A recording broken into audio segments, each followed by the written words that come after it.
Fala, Rodrigo Orengo, como é que tá esse Bilal brasiliense aí no Congresso Nacional? Sobre foro privilegiado hoje, Rodrigo Maia, presidente da Câmara, se reunindo com Carmen Lúcia, do Supremo Tribunal Federal, presidente do Supremo, hoje às 15h, para discutir justamente foro privilegiado.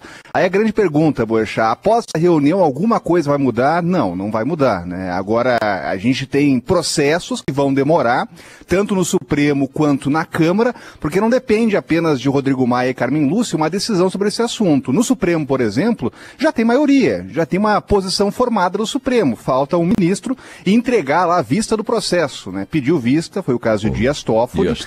E aí cabe a ele apenas entregar o processo e aí depois a ministra Carmen Lúcia marcar o julgamento, né? Ninguém imagina que o julgamento seja feito ainda neste ano no Supremo, porque a gente está na véspera do recesso judiciário e depois recesso parlamentar. Então só lá em fevereiro esse assunto poderá ser retomado, né? Pelo andar da carruagem. No Congresso Nacional, o que falta? Olha, já passou pela Comissão de Constituição e Justiça. Aí é uma proposta um pouco mais ampla, acaba com o foro de todo mundo, inclusive de magistrados e de procuradores. Mas acabou de passar pela CCJ, tem que formar ainda uma comissão especial, que deve ser formada depois desse encontro de Rodrigo Maia com Carmen Lúcia, e comissões especiais têm trâmite aqui em média de 90 dias. Então, de novo, o recesso parlamentar chega aí e aí só vai voltar a discutir esse assunto lá para fevereiro. É proposta de emenda à Constituição, são 2 votações e já estão falando em mudança do texto. Se tiver mudança, volta para o Senado. Então, o que a gente está vendo no cenário, Boechat, é realmente que o fim do foro ou a restrição ao foro deve demorar. Qual é o impacto disso? É o impacto nas próximas eleições, né? A gente estava vendo aí o balanço da Lava Jato, por exemplo, até agora, 144 pessoas condenadas até o momento. Alguma tem foro privilegiado? Não, nenhuma. Por enquanto o Supremo não julgou ninguém nenhuma. Tem razão. Com foro prerrogativa de função. Então a tendência realmente é que esses investigados, réus e denunciados com foro, eles consigam concorrer na próxima eleição. E justamente para tentar a manutenção do foro. Então, esse é o panorama aqui que a gente vê nos próximos meses em Brasília. É uma tentativa de avançar com os sistemas, mas deve demorar. Olha, como é que o que os jornalistas que acompanham o Supremo, como é que interpretaram o pedido de vista do Dias Toffoli? Um pedido para esperar uma decisão do Congresso, viu, Boechat? Essa é uma posição clara. Então pede vista esperando que o Congresso Nacional tome a dianteira desse assunto. E se o Congresso meter na gaveta, como meteu durante séculos? Aí não decide, né? Aí não decide. Quer dizer, a atitude do ministro Toffoli, apesar dos cabelos cada vez mais brancos, é uma atitude de motoqueiro ali daqueles grupos mais radicais e tal, de parceria com a turma barra pesada do Congresso. Porque muita gente está dizendo, não, são processos distintos. Aliás, um advogado me ligou ontem, me disse, Boechat, um processo do Supremo tem outro porque ele não está decidindo a questão do foro dentro do que a Constituição já estabelece. Então é um rito, né? Outra coisa é o que o Congresso está decidindo, que é mexer na Constituição. É outra dinâmica, porque amplia e tal. Então, seja como for, se você decidisse no Supremo já que os políticos não têm foro privilegiado, exceto naquelas condições estabelecidas no julgamento do Supremo, era um avanço. Dava um avanço. Ok, o Congresso daqui a um ano modifica isso. Ok, adote-se a modificação que o Congresso adotar daqui a um ano.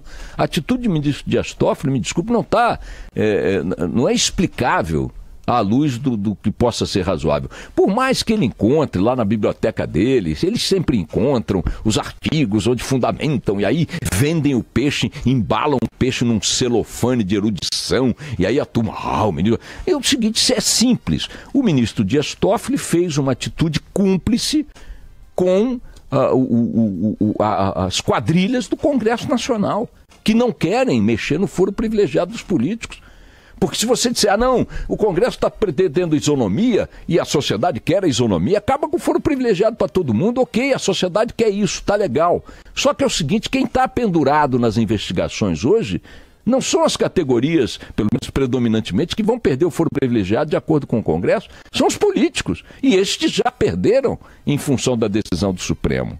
Bastaria colocar em andamento o julgamento do Supremo, estabelecer esse avanço no campo da perda da imunidade, né? da imunidade, não, do foro privilegiado dos políticos, e depois esperar que o Congresso, no seu tempo, com seu ritmo, faça a ampliação que quiser nessa lei, não tem problema nenhum. O ministro Dias Toffoli agiu contra o Brasil nessa história. Contra o Brasil, por mais que se queira dizer que foi uma medida para evitar um atrito, e a sociedade está preocupada com o atrito de ladrão do Congresso com posições eventualmente tolerantes no Supremo Tribunal Federal, que a coisa ande, pô.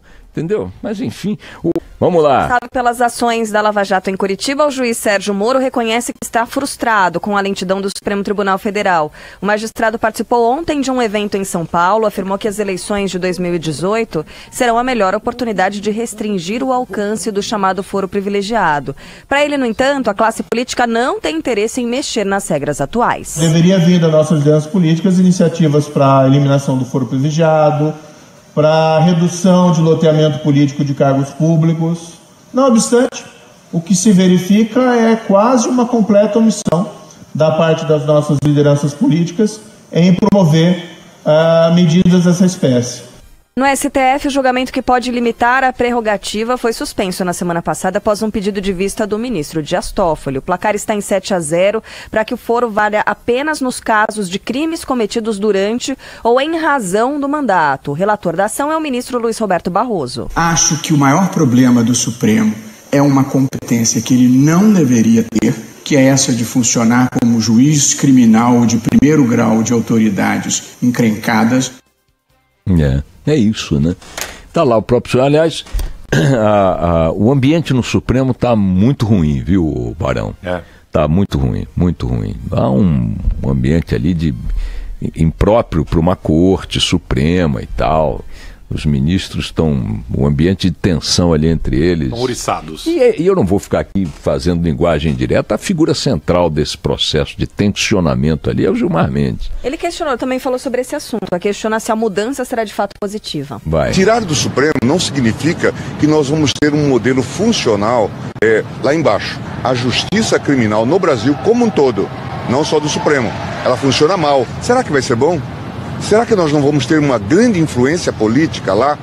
Coisa que não ocorre, ou pelo menos não ocorre de maneira visível, no Supremo Tribunal Federal? Ora, Gilmar, para com isso que não há influência política. Você é uma expressão maior de um juiz que atua no campo político com uma desenvoltura assombrosa, Gilmar.